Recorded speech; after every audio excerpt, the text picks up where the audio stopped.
Welcome into another Running with the Timberwolves podcast on the Believe Sports Network. My name is Gabe Anderson, and I'm joined, as always, by Chris Emerson. Chris, how we doing? We're doing well. Had a nice little run of some games there. 4-1. I'll take it. Yeah, 4-1. The Wolves go on a 4-game winning streak right after going on a 5-game losing streak. And last night, the Wolves lose to the Golden State Warriors after beating them 2 days before. But there was some bad execution down the stretch in this game. And I just want to go through the execution woes, and then you can react to them right after. So the Wolves were up.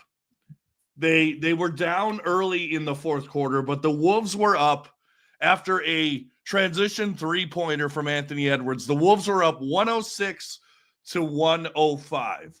Next possession, Curry misses a 2-point shot, and then Payton gets the offensive rebound, misses the tip-in, Gobert gets the board.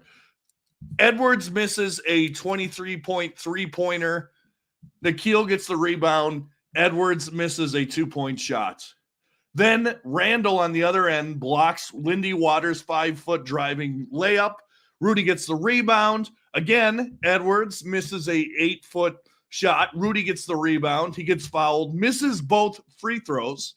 Randall gets the offensive rebound, and they run a terrible set where they end up with a turnover, a shot clock violation. Then Kuminga makes a dunk. Ant misses another three-pointer, which he kind of forced up. Jaden gets a personal foul on a questionable play. Steph makes 2 free throws. Ant again misses a long three-pointer. Warriors get the rebound. Curry misses a three-pointer. Buddy misses the tip. Ant gets the defensive rebound. Nikhil then gets his layup blocked by Gary Payton Jr. So still in all this, we have not scored. Kuminga called for traveling. Ant tries to force a pass and it gets stolen. Buddy Hield makes a three-pointer. Then the game's basically over. Ant drives to the lane, misses a 2-point shot. Kuminga gets the board. Draymond makes a dunk, and that's pretty much it. So in the last 4 minutes and 47 seconds, the Wolves did not score a single point. And after the game, Chris Finch basically said that they lost their composure down the stretch, and it was just hero shot after hero shot, which I totally agree with. Your reaction to the Wolves' inefficiency down the stretch? I mean, it's kind of the ebbs and flows of having a superstar that's a guard. Like if you're going to have a guy and we're all going to cheer and get excited when he hits 5 3-pointers in a row and takes us, over the top to win a game, you're going to also have to understand some of those times he's going to take those shots and they're going to miss and it's going to look ugly. It comes down to, are we going to run our offense in the end of the game, or are we going to trust on superstars? Like a lot of teams trust on their superstars. Whenever it comes fourth quarter, whenever it comes game time, whenever it comes anything like that, it's ISO. We get a matchup. We get a pick and roll to the guy we want.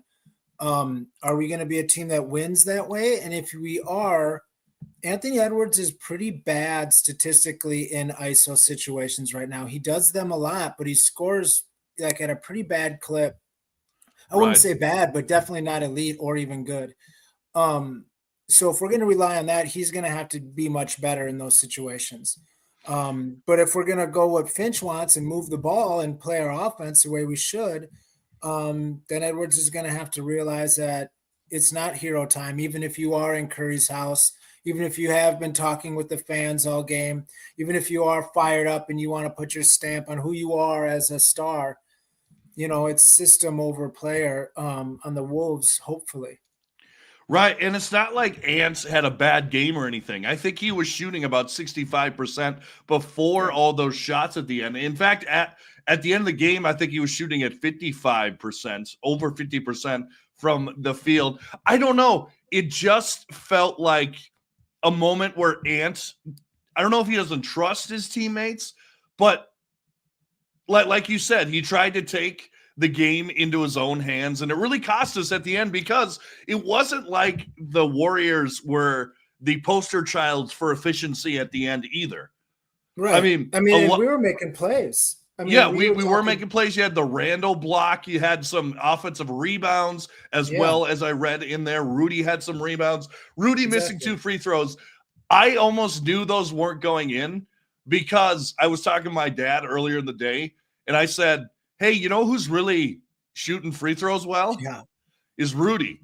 Yeah. And right after I said that, I'm like, oh, no, this is going to cost us, isn't it? So if you think about it, and I'm not blaming Rudy at all, maybe it's different. Maybe if Rudy hits those free throws and the Wolves go up 3, maybe they play a little differently rather than coming from behind. I don't know, but it's just frustrating because it felt like Nikhil Alexander Walker said out of the game, actually after the game, one of the positives that he saw from the game was that the Wolves got down twice and came back twice.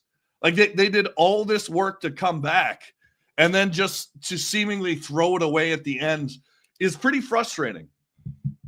It is. And I think it's great that that's frustrating for us as Timberwolves fans because, I mean, that means that we've got a high standard still, or even high standard period. It's not like this is this is an old thing. This is a new thing for Timberwolves fans. But in reality, we're 2 months away from the playoff, from the All-Star game. You know what I mean? Like if we have a game right now in the middle of who cares when of the season, and Anthony Edwards loses the game in Curry's house in kind of big fashion because his turnover led to a 3-pointer, if I remember right. So like a lot of his mistakes were like instantly capitalized by them, which sometimes doesn't happen. So it doesn't feel like as bad of a mistake. And there's really no correlation sometimes to those two things. But when a 3-pointer's hit after your turnover, it's got to feel a little worse. So he had this moment and he'll learn from it. You know what I mean? He's still super young. He's still becoming to be a superstar. And this happening in, again, a point of the season that doesn't matter at all. After we've proven that we can crush this team if things are clicking, maybe this will give us 2 or 3 more wins down the stretch, Right. And to their credit, a guy who was shooting 36% from 3 on the year in Buddy Hield did go off in the third quarter. Like they actually had the highest scoring quarter against the Wolves all season, and it's really not close. It was like by a margin of 6 or 7 points. They put up 54 in the third. You would think up 9, if I told you that the Wolves were up 9 at half and then they put up 32 points in the third quarter, you'd think we'd be in pretty good shape going into the fourth. Well, what's crazy, yeah, exactly. And what's crazy about that is, I guess Golden State did have 28 in the second, but other than that 28 in the second, that was the first time in 4 games, I think it was, that any team had scored over 25 against us in a quarter. Right. So basically, we went 4 games without anyone scoring 25, and then they drop a 44 piece. So it was, that's hard to come back from as a team, I would assume. There's got to be some sort of shell shock when that happens. Right. But yeah, Buddy Hield is one of those guys that you can't let, get hot. Like if you let him get going, that's on you. Because, he's been doing that since he's been a teenager. Right. I agree. But I also didn't like, as much as Buddy Hield and Curry made the shots, which they did, there were also a couple times, and Finch pointed this out in the post-game presser, where the Wolves would make a shot, right? Because they scored 32 points in the third, right? Not bad. We'll take that. If you told me that every quarter we're going to score 32 points, I would say, yeah, let's take it. I feel like we're going 81-1 in that situation. But there were a couple times where the Wolves would score a basket, the camera would go to whoever scored, and then you'd see them start running. And we're like, oh, why are they running back?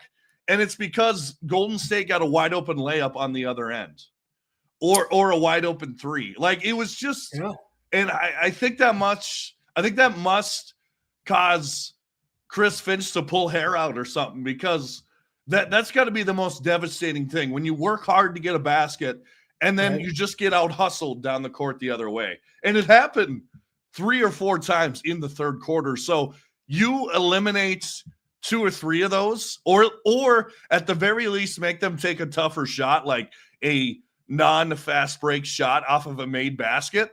Right. Maybe you win that game. Maybe you're not in a position where you're down 6 with 1 minute left to go. 100%. I mean, the butterfly effect is a real thing when it comes to NBA basketball.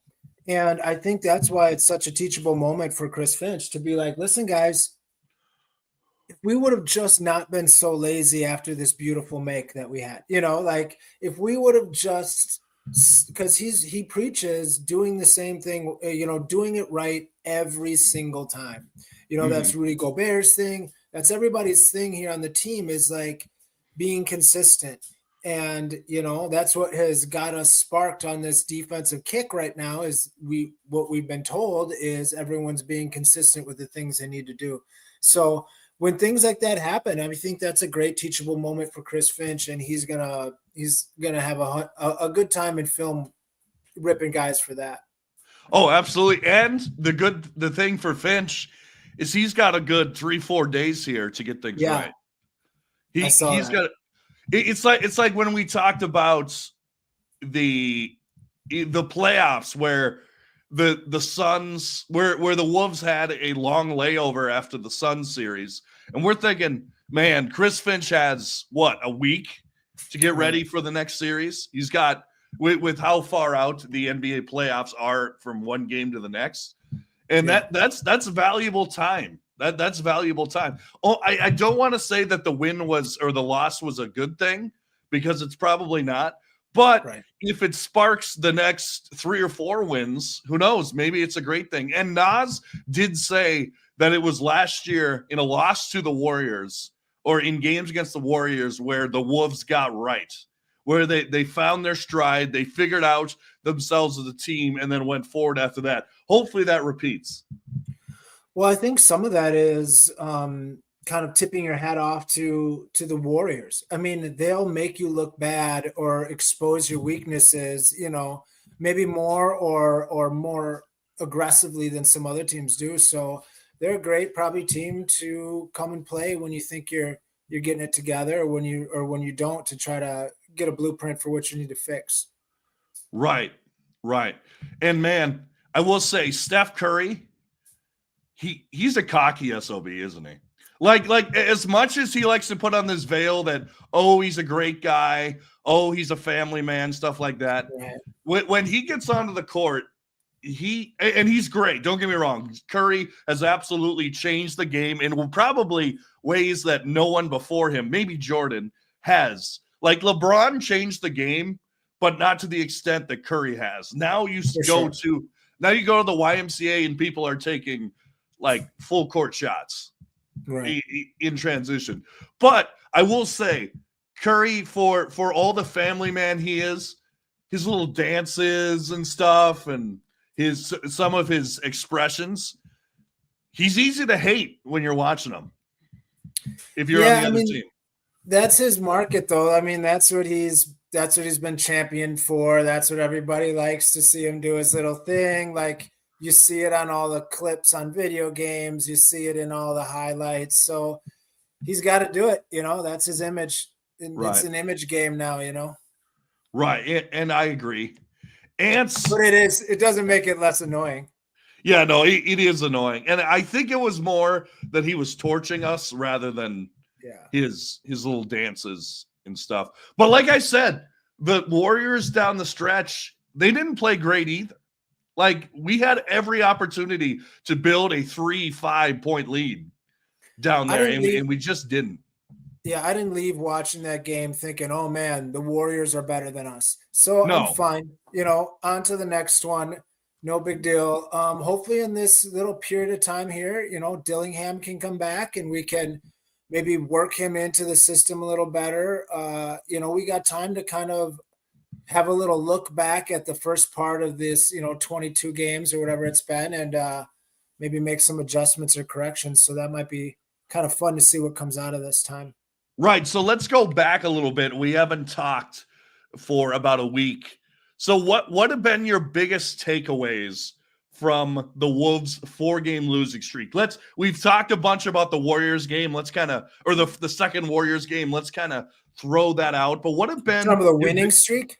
Yeah, during the winning streak. Let me just give you one stat here. The Wolves in their last 5 games, and this includes the last game against the Warriors, but the stat's still potent. Defensive rating of 95. Next closest team was a 105.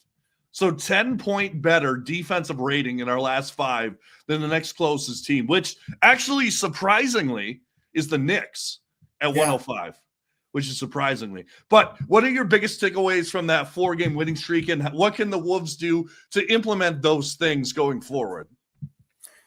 You know, what I saw a lot was, I mean, and it's cliche, but it's just effort. You know, guys were trying harder. Right. And again, like I was saying with Anthony Edwards' error, it's great when guys try hard and it gets paid off, you know, and that's what's happening.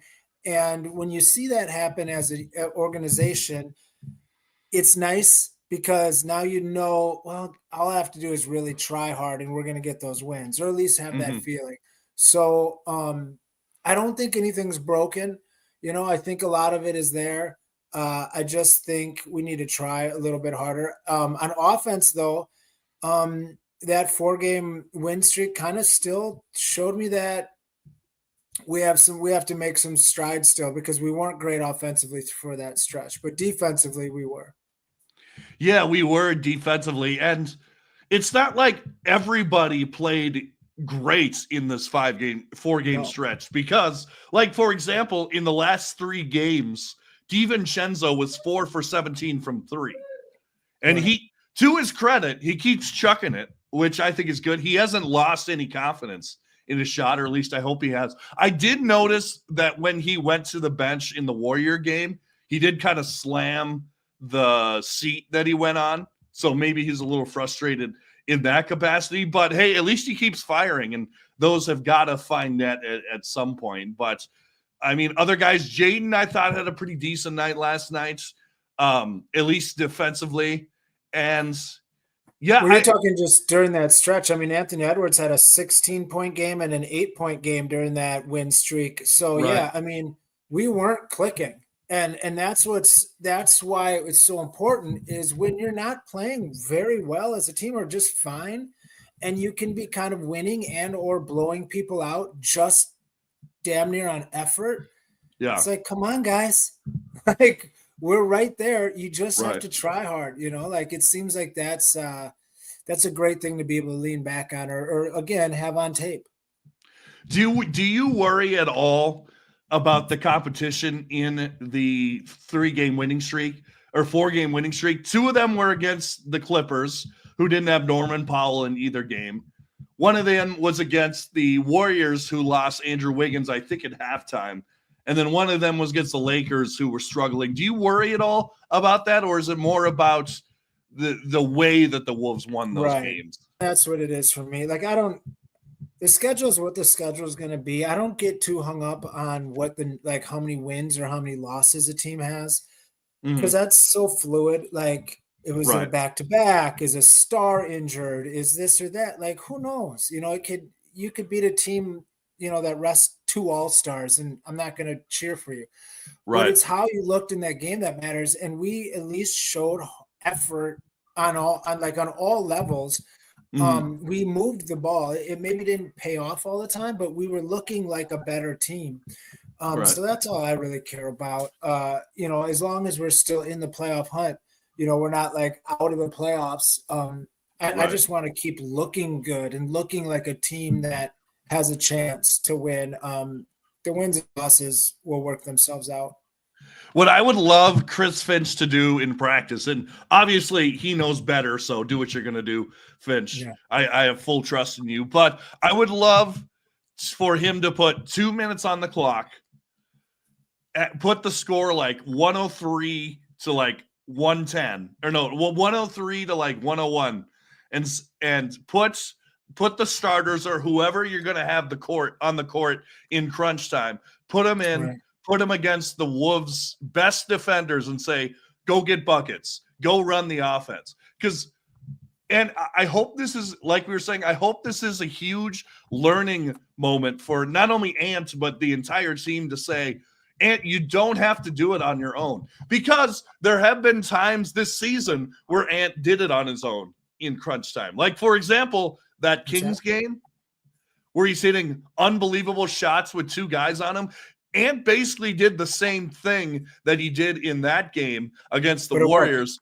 The difference here, the ball went through the net in the Sacramento game. And that's the thing I think fans need to kind of check themselves on sometimes is like, you can't cheer for hero ball when it works and then get mad at hero ball when it doesn't work. Right. But even if we decide when it's winning time, we are going to go ISO because he's so much more talented than everyone else. Maybe this is read the defense better, find your spot better. How can you get to your spot in a different way? Even if it's just that sort of learning thing. But I'm the type of guy who wants to see that ball movement. You know that I want to see 5 passes. But I understand every time you watch an NBA basketball game, when it comes to the last 2 minutes, you're not going to see many passes in most of those games for right or wrong. So, we'll see what happens. But I do like having Anthony Edwards on my team opposed to not when it comes to winning absolutely. time. Yeah. And that's not what I'm saying. I'm just saying that I hope he learns from this. And he did not talk to the media after the game. So maybe he's in his own head. Maybe because here's the thing about the loss last night and the hero ball last night. Like we mentioned a little bit ago, he's got 3 days to dwell on this. 3-4 days to dwell. It's not like it's a back-to-back. Well, hey, we're in Sacramento the next night, so let's just forget about 40 on Sacramento. Everyone forgets about it. Right, exactly. Yeah, he's got to stew in this a little. And, I hope the Wolves are stewing in this a little bit. I hope they're learning. Because what I would have loved to see, not on the perimeter, but how about a Randall post-up or something? Something like that. Because Randall, and I'm not even talking about him scoring, which he didn't have a good shooting night against the Warriors. How about a Randall post-up where 3 guys are attracted to the paint, almost like a magnet to him? Yeah, collapse on him, and then he kicks out to an open shooter. Nickeil was on fire, and I love to talk about Nickeil Alexander-Walker a little bit. I love that teams are respecting the 3 with him now, so they kind of got to go for the pump fake, and he's done it. He does it about 1 or 2 times a game where he does a little pump fake, takes a couple dribbles into the 3-point arc, and then puts up a little jumper, and it's money. It's cash. It's beautiful when those go in, and he was hitting that. That mid-range has been beautiful. He has been so efficient and he's kind of got that Klay Thompson, very few dribbles to be effective type player. And it's really fun to watch. Just doing exactly what you need to do all the time. He's been a real bright spot. Right. And like you were saying, dribbles, it's important because Ant takes so many dribbles. Randall takes so many dribbles. So you need that quick catch and shoot, catch and score guy. It reminds me, and this is kind of a flawed analogy, but I'm going to go with it anyway. I remember going to see a game of Tyus Jones in high school, when he was at Apple Valley, and literally all the rest of his team needed to do was either shoot or take 1 dribble and put up a layup. Because he was so good at dissecting the defense, getting in the lane, little drop passes, little backdoor passes. All his team needed to do, they probably only had to take 2 or 3 dribbles a game. But Tyus was and it was high school, but he was so in control where the big guys on his team just had to put up layups. That's all they had to do. And here's the deal with guys like Anthony Edwards and Julius Randle drawing so much attention and both having the gifted ability to pass, at least an above average level. I think both of them. That's all we need for our guys to do. And if we had guys that need to have 2 or 3 dribbles before they shoot, it'd almost be a detriment. So yeah, that's what Nickeil has been doing, and he's been doing it great. He has. And one more thing I wanted to mention. people give the Timberwolves crap for our play-in celebration where Pat Bev is on the table and everything. The Warriors are a team that have won, 4 championships? Draymond's been there for all of them. And Draymond's celebrating like he just won a game in like the Western Conference Finals for a win. Now, okay, I get it. I know that you don't like Rudy for some reason. You don't like Rudy. I'll never understand that. Draymond, I don't understand Draymond sometimes, but the celebrating like you just won, particularly when the Wolves just beat you, just destroyed you 2 nights ago, and you're celebrating like you just won a playoff series. Like, come on, Draymond's a baby. Part of the show. I know Draymond's a baby. I'm sorry, I can't stand him. It's all part of the show, It's for the camera. It's everybody's trying to get likes. Everyone's trying to get views to twist them into, after your career money. It's all part of the show, and it's sad, but it is what it is. And let me preface this by saying, all the Warriors year, I was rooting for LeBron and the Cavs. So nice. That was part of it. That was part of it. In fact, you could go look at my Facebook. The cover photo is LeBron's block on Iguodala. That was one of the best. That was one of the best NBA moments, probably the best NBA moment, not Timberwolves related, I've ever seen in my life. I love every bit of it. I was cheering just as loud as anyone. Absolutely. So let's look forward. We got the Lakers on Friday, then the San Antonio Spurs. Of course, these are the play-in or the in-season tournament games that are kind of add-ons. They're kind of extra just to fill out the schedule. Get the Lakers again. We've seen them a lot. What are you looking for in that game? Maturity.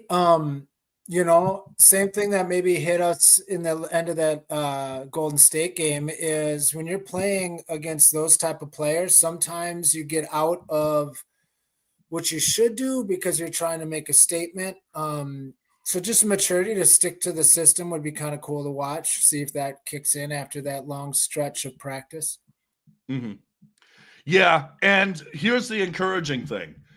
Chris Finch is 9-5 against the Lakers. He's accounted in the short time he's been here. He's accounted for 18% of the Wolves' wins against the Lakers. About 9 out of 45. Well, there you go. That's not bad at all. That's a good percentage. That's not for a team that has owned the Wolves over the years, and obviously they had great teams for a lot of the Wolves' existence. 9-5 ain't half bad. No, I'll take it. I'll take it versus a Lakers team. Absolutely. And this is the Running with the Timberwolves podcast. Chris, thanks so much for being here. No problem, man. Anytime. And make sure to like, share, and subscribe on YouTube and give us a 5-star rating on Spotify and Apple. And the most important thing, tell a friend about the show because we're trying to grow. We're trying to get to as many people as possible so you can help that spread. And as always, go Wolves.